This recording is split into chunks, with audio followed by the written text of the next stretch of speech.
يبدو أن المغرب دخل المعركة التجارية بين أوروبا والصين. فأوروبا تخشى من المغرب كمنافس في عالم صناعة السيارات، فهل يعقل هذا؟ ما سمعتموه حقيقي. المغرب الذي يصنع سيارة كل دقيقة جذب الكثير من الشركات الصينية مؤخراً. لذلك دعونا نتعرف على أهم التحديات التي تواجه المملكة المغربية الآن، خاصة مع دخول الصين على الخط. وكيف دخل المغرب عالم صناعة السيارات؟ ابقوا معنا.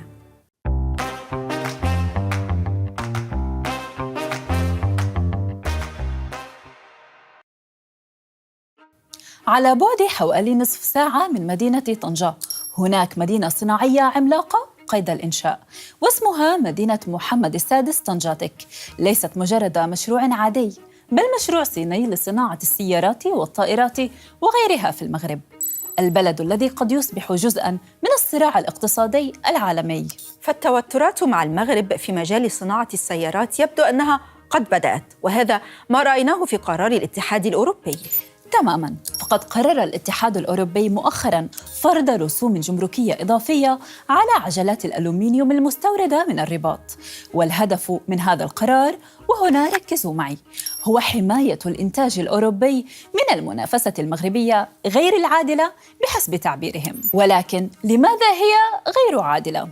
بحسب الاتحاد الأوروبي فالحكومة المغربية تدعم هذه الصناعة بشكل كبير من خلال منح وقروض وإعفاءات للشركات، بينما يرى الاتحاد الأوروبي أن كل ذلك لا يتماشى مع قواعد منظمة التجارة العالمية. ولكن لحظة، البعض يرى أن هذا ليس السبب الأساسي.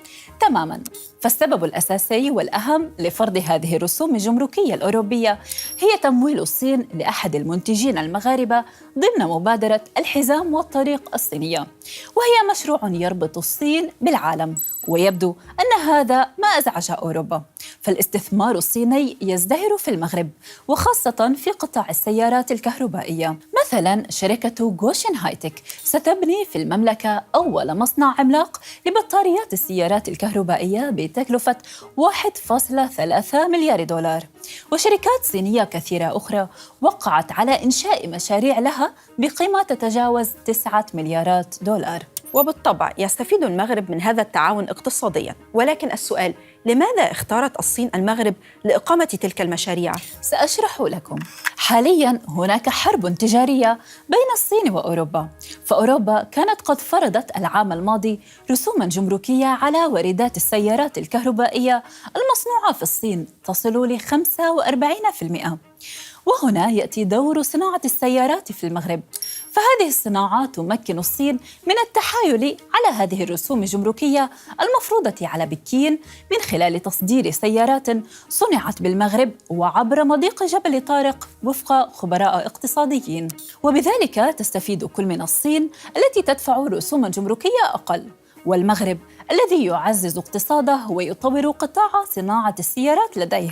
وبالمناسبة هناك معلومة مدهشة، وهي أن المغرب هو المصدر الرئيسي للسيارات إلى أوروبا، وتخيلوا أنه يتفوق على دول رائدة في هذا المجال مثل الصين واليابان والهند بصادرات تبلغ نحو 14 مليار دولار، بمعدل 700 ألف سيارة في العام تصدر ل70 دولة أبرزها فرنسا وإيطاليا وإسبانيا، وهذا يمثل 22% من إجمالي الناتج القومي للبلاد، وهي طفرة اقتصادية كبيرة جداً. وهنا يجب أن نذكر أن صناعة السيارات في المغرب ساهمت بها دول أوروبية أيضاً. تماماً، وهذه نقطة هامة جداً. ينتج المغرب الكثير من السيارات الأوروبية مثل رينو وبيجو الفرنسيتين وفيات الإيطالية وغيرها. والبعض يرى أن قرار الاتحاد الأوروبي بفرض رسوم جمركية على المغرب قد يؤثر أيضاً على الشركات الأوروبية هناك مستقبلاً. وهذا ينقلنا للحديث عن الشركات الأوروبية لصناعة السيارات، والتي لها تاريخ طويل في المغرب. فالمغرب يتمتع بالعديد من المزايا التي جعلته من أوائل وأكبر منتجي السيارات في أفريقيا. تابعوا معي. شوارع المغرب عرفت السيارات الفرنسية منذ بداية الحماية الفرنسية عام 1912، لكن المغرب لم ينتظر طويلاً، ودخل عالم صناعة السيارات في أواخر خمسينيات القرن الماضي بعد تأسيس أول مصنع لتجميع المركبات في الدار البيضاء بالشراكة مع غنو الفرنسية، وتلتها شركة بيجو وغيرها من الشركات العالمية.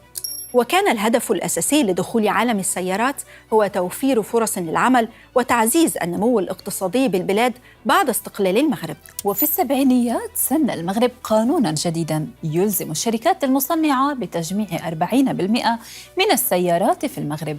فعلاً، وبفضل قانون التجميع الجديد حققت سيارة غنو عام 75 نقلة نوعية في صناعة السيارات، وزاد الإنتاج من 10,000 لأكثر من 25,000 سيارة. وبالتأكيد موقع المغرب الجغرافي القريب لأوروبا سهل نمو هذا القطاع. موانئ المغرب القريبة من أوروبا كانت أحد العوامل الأساسية لازدهار هذا القطاع. أيضاً جهود الحكومة لتقوية البنية التحتية، خاصة فيما يتعلق بالمناطق الصناعية والطرق والمصانع والسكك الحديدية، وطبعاً تأهيل الموارد البشرية من مهندسين وتقنيين وعمال. ولا ننسى توفر معادن أساسية بالبلاد لإنتاج بطاريات السيارات الكهربائية كالفوسفات والكوبالت. ومن الناحية الأمنية فالمغرب بلد مستقر نسبياً، ورغم أن المغرب لا يعتبر مستهلكاً أساسياً للسيارات، إلا أن هذا القطاع أعطى آلاف فرص العمل للمغاربة. لكم أن تتخيلوا أن هناك أكثر من 250 مصنعاً للسيارات في المغرب، وتعد مدن كطنجة والقنيطرة والدار البيضاء من أهم مراكز إنتاج السيارات العالمية. ولكن رغم كل هذه الخبرة التي جمعها المغرب لا يزال تصنيعه المحلي ضئيلاً. فعلاً، هناك انتقاد للمغرب بأنه رغم هذه الخبرة الطويلة في مجال السيارات إلا أنه لم يبذل الكثير لإنتاج وبيع سيارات محلية خالصة.